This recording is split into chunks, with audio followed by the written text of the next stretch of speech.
The morning sun spilled softly through the lace curtains of the Whitaker home, painting the wooden floor with golden streaks. The house stood at the edge of a quiet rural town in Pennsylvania, brick walls weathered by decades of wind and snow, smoke curling gently from its chimney. Inside, the warmth of family lingered in every corner. The scent of Helen's cinnamon muffins, the tick of the old clock, the hum of an old radio on the kitchen counter. Upstairs, 8-year-old Amanda Whitaker was arranging her dolls on the carpet with the kind of precision only a child with a gentle soul could have. Each doll had a name, Emily, Rose, and Sarah, and each wore a dress Amanda had sewn herself from scraps of her mother's fabric. She brushed their hair carefully, humming a tune she'd learned from Helen, a tune about spring and rivers and things that never stayed the same for long. Her little brother Daniel, however, was made of different energy entirely. 7 years old, restless as the wind, his pockets full of marbles and curiosity. He never walked when he could run. The hallway thundered as he rushed toward the shared bedroom. "Daniel, slow down!" Amanda called out, but the warning came too late. He burst through the door like a storm, tripping on the edge of the rug and scattering Amanda's dolls across the floor. "Daniel!" she gasped, kneeling to protect the fallen figures. "Look what you've done!" He stood there, catching his breath, his grin fading when he saw her expression. "They're just dolls," he muttered, shrugging. "They're not just dolls. They were having tea." Amanda looked genuinely hurt, her small hands trembling as she picked up Rose's tiny porcelain hand that had chipped off. Before Daniel could answer, a calm but firm voice came from the doorway. "Daniel Whitaker." Helen stood there, soft-spoken yet commanding, her light brown hair tied neatly behind her head. There was no anger in her voice, only disappointment, and that was always worse. "What did we talk about yesterday?" Daniel shifted his weight, avoiding her eyes. "About not running in the house. And about respecting other people's things," she added gently, "especially your sister's." He kicked the carpet lightly. "I didn't mean to." Helen sighed, the kind of sigh that carried both patience and love. "Intentions matter less than actions, sweetheart. Now, please clean up the toys, all of yours, too. I want the room tidy before dinner." Daniel nodded half-heartedly, muttering, I will." But an hour later, his toys, the plastic soldiers, the red race car, the marbles, still lay scattered around the house. Instead of cleaning, Daniel had dashed outside with his kite, chasing the early spring wind. Helen watched from the porch for a moment, shaking her head but smiling softly. He was his father's son, stubborn, full of life, impossible to stay mad at for long. That night she said nothing more. But the next morning, when Daniel woke up, something felt wrong. The shelves were empty. His soldiers, his car, his marbles gone. Even his kite, which he had left by the window, had vanished. "Mum!" he called out, panic already seeping into his voice. Helen appeared at the door, holding a cup of coffee, her expression perfectly calm. "Good morning, Danny." "My toys. They're gone." "Oh, dear," she said thoughtfully. "Maybe they left." He blinked.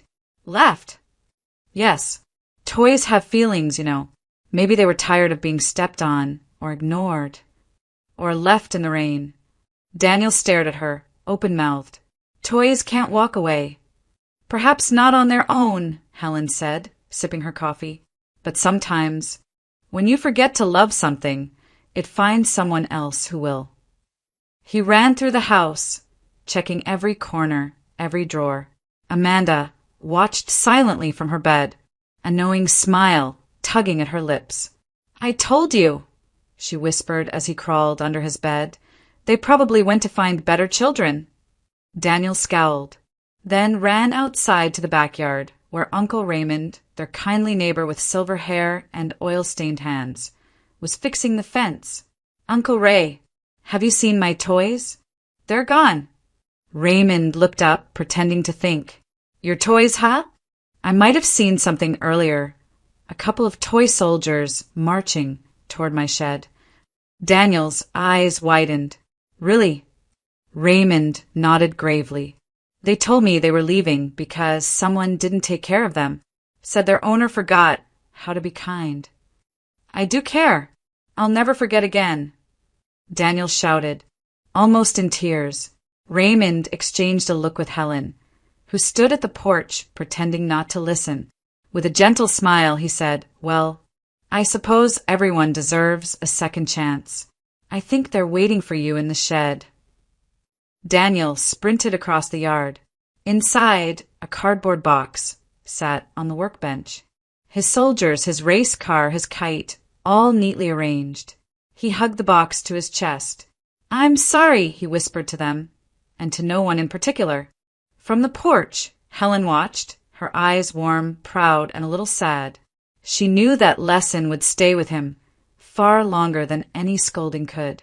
Years later, Amanda would still remember that morning, her brother clutching his toys, her mother smiling through the rising sun, not realizing that this same tenderness, this same imagination, would one day become both the gift and the burden that shaped their entire lives. The wind had changed in Lancaster County. It was the kind of cold that made the sky look fragile, the kind of stillness that made every sound feel louder than it was. The Whitaker house stood just as it always had, red bricks darkened by rain, the same creaky porch, the same maple tree out front stripped bare for winter. Only time had shifted, quietly, invisibly within its walls. Daniel Whitaker parked his truck by the fence, stepping out into the frosty air. He carried a small paper bag of groceries and a bundle of firewood, habits he'd kept since Helen stopped driving years ago. As he crossed the yard, the faint smell of wood smoke came from the neighboring house where Uncle Raymond Hall was stacking kindling under the shed roof. Morning, Ray, Daniel greeted, his breath clouding. Raymond turned, smiling. You came early, son. Didn't expect you till noon. Daniel shrugged. Couldn't sleep much. Figured I'd stop by and help with the porch before Amanda gets here. Raymond nodded and leaned his weight on the railing, his face lined but warm. How's life treating you, Danny? Daniel smiled faintly. Quiet. Kids are growing too fast. I was thinking about Mom, you know. That old story with the toys. The older man chuckled softly. The one where she made your soldiers run away. Yeah, I still remember how she convinced me they'd left because I didn't take care of them. Raymond's eyes softened. Your mother had a way of teaching without ever raising her voice. That was her gift. She was the one who asked me to hide the toys, you know. She said, let's teach the boy how to love what he has before life does it for him. Daniel smiled, a mixture of warmth and sorrow crossing his face. Sounds like her. A car door slammed in the distance. They turned to see a silver sedan pulling into the driveway. Amanda stepped out, elegant as ever, with coat, navy scarf, hair pinned back with simple grace. She had her mother's eyes, but carried them differently, with restraint rather than warmth. The city had polished her edges smooth, leaving a quiet sadness in their place. She smiled when she saw them. Hey, Uncle Ray. Danny. Raymond opened his arms. There's my girl. He hugged her gently. You look just like your mama did when she first moved here. Amanda smiled faintly. Let's hope not entirely. They laughed softly, though the air between them held an unspoken worry neither dared name. Inside the house, everything was as it had always been, the old floral wallpaper, the smell of cedar and apple pie, the grandfather clock still ticking the same rhythm it had for 40 years. But the silence felt heavier now, as though the house itself was holding its breath. Helen sat by the window, wrapped in a knitted shawl, her silver hair brushed neatly. She looked up as they entered, her face lighting with recognition, then hesitation. Danny! Mandy! She said cheerfully, using the childhood nickname she hadn't used in decades. Oh, and look who's here. She turned toward Daniel's daughter, Lucy, and smiled wide. "Amanda, sweetheart, you've grown so tall." Daniel froze. Amanda's hand tightened slightly on her coat pocket. Lucy looked at her father, confused. Helen blinked, the realization flickering and fading in her eyes like a candle. "Oh, I must be mistaken." Amanda knelt beside her. "It's okay, Mom. Lucy looks a lot like me when I was little." Helen patted her hand, her voice soft. "Of course. My girl's always so beautiful." Then she added, almost in a whisper, "Your father will be so happy to see you when he gets home." Amanda's heart clenched. The words fell into the room like snow, soft, silent, impossible to stop. Raymond glanced at Daniel, his expression careful. Daniel swallowed hard. "Mom," he said gently, "Dad's not." But Amanda caught his arm, shaking her head just enough to stop him. "Not now," her eyes said. Helen beamed. "Dinner's ready. Sit down, all of you. I made his favorite, beef stew." The table was set for four. 4 bowls, 4 spoons, a loaf of bread sliced neatly in the middle. Amanda's hand trembled as she adjusted one of the napkins. Daniel sat beside her, watching their mother pour soup into an empty bowl across from her own. Outside, snow began to fall, soft, slow flakes that clung to the window pane. No one spoke. Only the clock ticked on, steady and indifferent, marking time that none of them could hold still. When dinner ended, Helen smiled dreamily, her eyes distant. "He'll be home soon," she said again. Amanda looked down at her untouched plate, the warmth from the stew fading fast. Somewhere deep inside, she felt something shift, the first quiet crack in the fragile glass of her mother's world. The weeks after Helen's birthday blurred together like frost melting on a window pane. Quietly, imperceptibly, until one day the change could no longer be ignored. Amanda kept a small notebook by her bed in Philadelphia, filled with neat, worried handwriting. Missed doctor's appointment, stove left on, forgot to lock the back door. The list grew longer every week. Every evening, she called her mother, and every evening she heard the same tender, distracted voice. "Oh, Amanda, I was just talking to your father. You should have heard him teasing me about burning the pie again," Helen would say with a laugh too light to sound real. Amanda would close her eyes, gripping the phone a little tighter. "That sounds nice, Mom. Maybe next time you two can bake one together," she'd answer softly, pretending for her mother's sake that the past could still breathe. In Lancaster, Daniel visited on weekends. He'd find dishes left in the sink, clothes folded but placed in the freezer, and sometimes the back door open in the middle of the night. "Mom," he'd call gently, walking through the house. He'd find her in the living room, humming to the old record player, 2 teacups placed on the coffee table. "Don't wake him," she would whisper. "Your father's asleep. He had a long day." Daniel would stare at the empty armchair across from her, the same one Charles Whittaker used to sit in, reading the Sunday paper. One afternoon, Amanda drove down from the city to take her mother to the clinic. The waiting room smelled faintly of antiseptic and pine cleaner. Helen sat with her hands folded, eyes wandering toward the window. The doctor spoke in the low, careful tone of a man accustomed to delivering hard truths. "Mrs. Whittaker shows signs of early cognitive decline. It's consistent with age-related dementia," he said, his words precise and kind. "There's no cure, but medication can slow the process. What she'll need most is structure, familiarity, and supervision." Amanda nodded, numb, though the phrase "no cure" echoed like a bell in her head. Helen, on the other hand, smiled faintly, as if the doctor were talking about someone else. "You worry too much," she said, touching Amanda's hand. "I'm fine. Your father takes good care of me." Later that evening, as Amanda and Daniel washed the dishes together, they spoke in whispers while Helen sat in the next room knitting a scarf for Charles. "She's getting worse," Amanda murmured. her voice trembling despite her calm facade. Daniel nodded. I know. She left the gas on again yesterday. The neighbor called me. She can't stay here alone. He set down the plate. He was drying, jaw tight. You think she'll move in with you? Amanda shook her head. She won't leave the house. She won't leave him. At that, Daniel's shoulders sagged. They both turned as Helen's voice drifted in from the living room. Dinner smells wonderful. Sweetheart, she said to the empty chair beside her. You always did like my roast chicken. Amanda's throat tightened. Danny, she whispered, we have to do something. I know, but what can we do that she won't fight? The next morning, Amanda tried to reason with her mother gently over breakfast. The scent of coffee filled the kitchen. Mom, she began, why don't you come stay with me for a while? Just for a few weeks.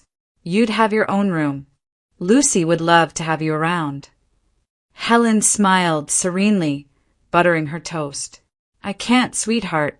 Who would take care of Charles? He gets so lonely when I'm gone. Amanda felt her composure falter. Mom. Dad's. She stopped herself, her voice cracking. Mom, it's just, you need someone to take care of you now. Helen reached over and patted her hand. Don't you worry about me, darling. Love takes care of itself. When Amanda left later that day, Helen waved from the porch, her shawl fluttering in the cold wind.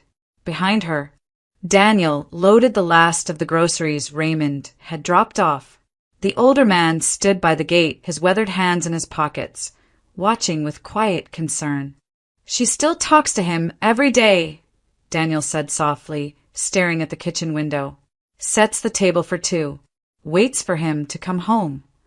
Raymond sighed.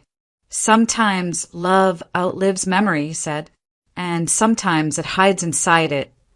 Amanda didn't speak. She stood by the car, staring at the house that had once been her anchor. Now it looked smaller, lonelier, like a place trapped between past and present. When she drove away, she watched the rearview mirror until the brick walls disappeared behind a veil of falling snow. Inside the house, Helen hummed by the fire, 2 cups of tea steaming on the table, one untouched, waiting for a man who would never return. The call came on a rainy morning in early April. Amanda was in her office in Philadelphia, reviewing reports she could barely focus on when her phone began to vibrate. The name on the screen, Mrs. Walker, neighbor, sent a shiver through her. She hadn't heard from the woman in months. Amanda, the elderly voice trembled on the line. I'm so sorry to bother you, dear, but your mother's been taken to the hospital. They said she collapsed near the porch. Raymond's already on his way. Amanda froze. The city around her continued its indifferent rhythm, the printer humming, rain tapping against the glass, but her world went silent. Is she conscious? I don't think so. Honey, you should come as soon as you can. By the time Amanda reached the hospital in Lancaster, the corridors smelled faintly of antiseptic and lilies. Raymond stood near the end of the hallway, hat in his hands, his posture telling her everything before he spoke. She's gone, he said quietly. Amanda felt her knees weaken. Raymond caught her gently by the shoulders, steadying her as tears filled her eyes. She hadn't realized until that moment how much hope she'd been carrying, the fragile, unreasonable hope that her mother would somehow outlast the fog in her mind. They entered the hospital room together. Helen lay peacefully, her silver hair brushed neatly back, hands folded across her chest. The monitors beside her had been turned off, leaving the room in a silence that felt sacred. A single cup of tea sat on the bedside table untouched. Amanda reached out, her fingers brushing her mother's. They were cool but soft, still familiar. You waited for him, she whispered. All this time. Raymond placed a comforting hand on her shoulder. She wasn't alone, Amanda. The nurse said she smiled before she closed her eyes. That night, Daniel arrived straight from the airport, his eyes red from both travel and grief. They didn't say much. The siblings sat in Raymond's living room, the clock ticking faintly behind them, while rain pressed gently against the windows. "She didn't suffer," Raymond said softly, handing Daniel a mug of coffee. "It was peaceful, like she just drifted away." Daniel nodded, staring at the floor. "That sounds like Mom, even dying quietly." The funeral was held 2 days later at the small stone chapel near the edge of town. It was a modest gathering, neighbors, a few friends, and Raymond standing as the family's steady anchor. A simple arrangement of white roses adorned the casket. Amanda chose her mother's favorite hymn, "Abide with Me," and when the organ played, the sound filled the space like a prayer that had finally found its voice. Afterward, as they stood by the grave, the air smelled of wet earth and lilac. Daniel slipped an old photograph into the casket, a picture of their parents at the county fair, laughing, wind in their hair. "She would have wanted him to have it," he murmured. Amanda knelt, tracing her mother's name engraved on the smooth stone. The sunlight broke through the clouds just long enough to touch her cheek. For a fleeting second, she could almost hear Helen's voice, soft, reassuring, full of life. That evening, back at the family home, the air inside felt heavy but strangely calm. The kitchen clock still ticked, the floral curtains still swayed in the breeze. As though the house hadn't yet understood she was gone. Daniel leaned against the doorway. "We can't sell it," he said suddenly. "It's hers. Always was." Amanda nodded. "I know." Raymond, standing behind them, cleared his throat. "I'll look after it for you," he said simply. "I've got time. And she'd like that." Amanda turned, her eyes glistening with gratitude. "Thank you, Uncle Ray." They stood together for a long time, listening to the rain begin again. Outside, the maple tree bent slightly in the wind, its branches brushing against the window like a whisper. Inside, the house held its breath, empty now, yet still alive with memory. Helen Whitaker's presence lingered not in her voice, nor her scent, but in the way the home still felt watched over. As Amanda turned off the lights, one by one, she couldn't shake the feeling that her mother was still there, somewhere between silence and memory, waiting for the family she loved to come home again. The first snow of December drifted lazily over Lancaster County, blanketing the old Whitaker house in silence. A soft halo of light glowed from its windows, and for the first time in a long while, laughter would fill its rooms again. Amanda pulled up the driveway, the car tires crunching over ice. Inside the back seat, her daughter, Emily, pressed her face to the glass. "Mom, it looks just like in the photos," she whispered. Amanda smiled faintly. "It does, except it used to feel warmer." Daniel's truck was already there, parked beside the porch. The faint sound of carols came from inside, Raymond's doing, no doubt. He'd promised to make the place look alive again, and true to his word, a pine wreath hung on the front door, tied with a red ribbon that fluttered in the cold. When Amanda stepped inside, warmth and cinnamon greeted her. Raymond was in the kitchen, sleeves rolled up, carving a ham while Daniel untangled a mess of Christmas lights on the living room floor. "Well, look who's finally here," Daniel called. "Thought the city swallowed you for good." Amanda took off her gloves, smiling. Traffic was terrible. Emily insisted on stopping for hot chocolate. Emily ran past her mother, eyes wide as she explored the house she'd only heard about in bedtime stories. "Uncle Danny, is this where you broke Mom's doll?" she asked, pointing toward the living room. Daniel laughed, guilty as charged. Raymond looked up from the counter, chuckling. "And don't forget who had to glue it back together." The old man's voice still carried the calm warmth that had anchored their childhoods. Time had slowed his movements, but not his humor. He handed Amanda a mug of mulled cider. "You did good, kid. It's time this house saw life again." As evening fell, the tree went up, crooked. As always, Daniel's wife and children joined, their laughter echoing through the hallways as garlands and tinsel filled the air with color. Emily found herself drawn to a corner of the room where, half hidden beneath a stack of boxes, sat a cardboard package covered in dust. "Mom," she called. "What's this?" Amanda walked over and froze when she saw the label. "To Mom, with love, Amanda and Daniel." The box was still sealed. Inside was the multi-cooker they'd bought for Helen's 60th birthday, the one she'd never opened. Emily looked up, curious. "Grandma never used it." Amanda brushed the dust away, gently. "No," she said softly. She said she'd wait for the right occasion. The room fell into a brief silence. Even the carols seemed distant. Then Raymond broke it with a tender chuckle. "Well, I'd say Christmas Eve counts."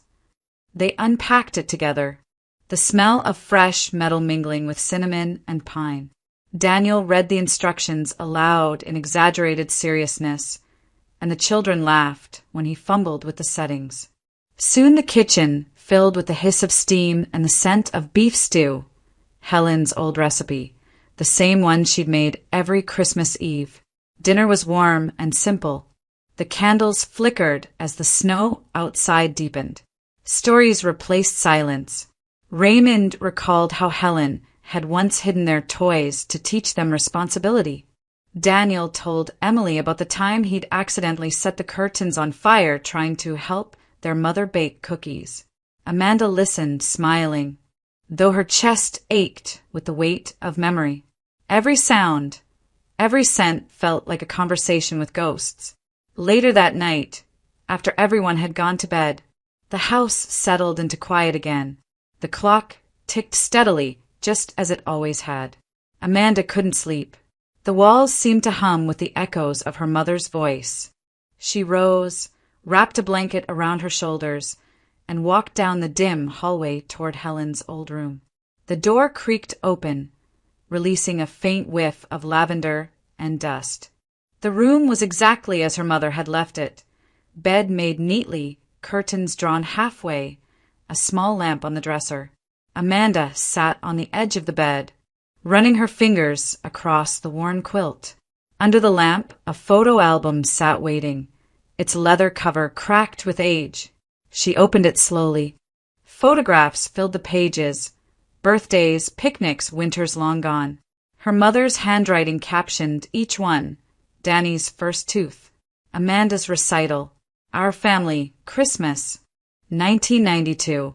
A tear slipped down her cheek before she could stop it. She turned another page and smiled through the blur. "Oh, God!" she whispered, laughing softly. The New Year's salad photo. The memory unfolded vividly. The year Daniel had tripped carrying the bowl of Olivier salad, sending it flying across the table and onto Amanda's dress. Their father had laughed until he couldn't breathe, and their mother had insisted on taking a picture of the chaos. Daniel's voice came from the doorway.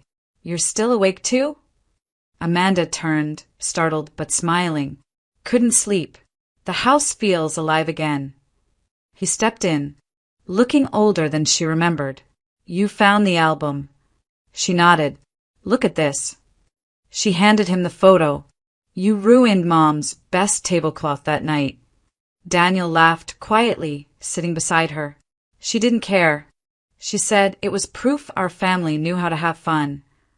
They sat together for a long while, flipping through pages, the sound of the old clock marking each quiet moment.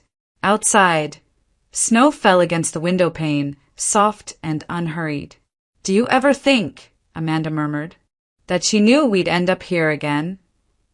Daniel looked at her, thoughtful. "I think she always hoped we would." Amanda closed the album, resting her hand on the cover. The silence that followed wasn't empty. It was full, warm, and fragile, like breath on glass. Neither of them spoke as they turned off the light and left the room. Behind them, the album remained on the nightstand, open to a photograph where a mother laughed with her children under a crooked Christmas tree, capturing, without knowing it, the last perfect moment before time began to take everything away. The house had grown quiet again. The clock downstairs chimed once, then sank back into silence. Outside, snow fell heavier now, veiling the world in white. The others slept, Raymond in the guest room, Daniel's kids curled up on the couch. Only Amanda was awake. She had returned to her mother's room, drawn by something she couldn't name.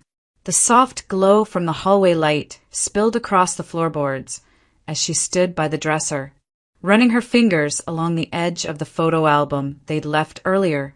The air smelled faintly of lavender and old wood. Something above the wardrobe caught her eye, a small cardboard box half covered in dust. "Danny!" she whispered, stepping out into the hallway. Her brother appeared moments later, rubbing his eyes. "You okay?" "There's something up there," she said quietly. "A box. I can't reach it." He sighed, still half asleep, but crossed the room and dragged a chair toward the wardrobe.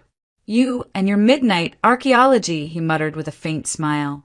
When he lifted the box down, a thin layer of dust drifted into the air. As he did, something fluttered to the floor, a photograph, yellowed and bent at the corners. It had slipped behind the wardrobe. Amanda picked it up, frowning. "It's Mom and Dad, but this isn't one I've seen before." The photo showed Helen in her garden, holding a bouquet of lilies. Charles stood beside her, smiling softly. But what unsettled Amanda wasn't the image. It was the faint gray smudge across her father's outline, as if the ink itself had started to fade away. "Help me move this," Daniel said, setting the box aside. Together, they pushed the wardrobe away from the wall. As it shifted, the carpet beneath it rippled slightly. Amanda frowned. "Wait." She knelt and pulled at the edge of the rug. Beneath it, faint lines formed a square shape in the wooden floor. A trapdoor, sealed by a small latch. The siblings stared at each other. "You've lived here your whole life," Amanda whispered. "Did you ever know about this?" Daniel shook his head slowly. "Never." Amanda hesitated, her heart hammering. Maybe we shouldn't, but Daniel was already kneeling, pulling the latch. The door creaked open with a low groan, and a faint, sour smell rose from below. Something old, damp and forgotten. Amanda covered her mouth. "What is that?" Daniel found a flashlight in the drawer and shone it downward. The beam cut through the darkness, revealing a narrow wooden staircase. They descended carefully. The air grew colder with each step, the wood creaking beneath their feet. At the bottom, Daniel swept the light across the room, and both of them froze. It wasn't just a basement. It was a shrine. The small space was meticulously arranged. The walls were covered in framed photographs of Helen and Charles, wedding portraits, holidays, family trips. Every inch of the walls was filled. In the corner stood a table draped with a lace cloth, set for two. On it, 2 plates sat side by side, their contents long spoiled, gray, mold-specked food untouched for months. 2 glasses of wine remained, one half empty. Amanda felt her breath catch. "Danny!" Then Daniel's flashlight beam moved again and stopped. At the table's far end sat a chair, and in that chair, upright and still, was a figure, a mannequin. It was dressed in Charles Whittaker's old gray suit, the same one from their parents' wedding photo. A faded tie hung loosely from its neck, and a wig of thinning brown hair rested unevenly on its head. Someone, Helen, had carefully glued a trimmed mustache to its plastic face. Amanda stepped back, her voice barely a whisper. "Oh my God!" The air pressed against them, heavy and suffocating. She could almost hear her mother's voice echoing in the room. "Your father takes good care of me." Daniel's hand trembled as he held the flashlight. She was talking to this. Amanda nodded slowly, tears filling her eyes. "She lived down here, didn't she? She set the table, talked to him, like he never left." The flashlight flickered, throwing shadows across the walls. Dozens of photographs stared back at them.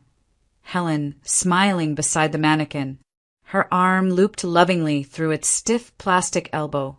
Amanda pressed her hands to her mouth to stop herself from crying. She wasn't losing her mind, she whispered. She was trying to keep him alive.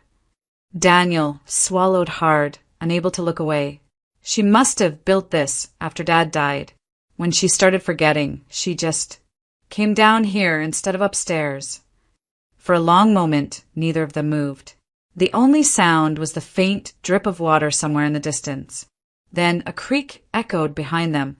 Raymond stood at the top of the stairs, his face pale in the dim light. "What's going on down there?" he called softly. "Ray," Daniel said hoarsely, "you need to see this." The old man descended slowly, gripping the railing. When his eyes met the scene below, he froze. The flashlight beam lingered on the table, the mannequin, the photographs. All the evidence of a woman's loneliness turned into ritual. He took off his cap and held it to his chest. "Helen," he whispered, "what did you do to yourself?" Amanda turned toward him, tears running freely now. "She just wanted to be with him," she said, her voice breaking. She couldn't let go. Raymond's gaze moved over the room, over the photographs, the plates, the wine glasses. His jaw trembled as he spoke. She was always too tender for this world. Loved so deep it hurt her. Amanda nodded, unable to speak. They stood there, together, surrounded by the remnants of a love that had outlasted reason. The flashlight's beam wavered across the table, resting on the untouched glass of wine, then on the mannequin's still face, painted with care, but lifeless all the same.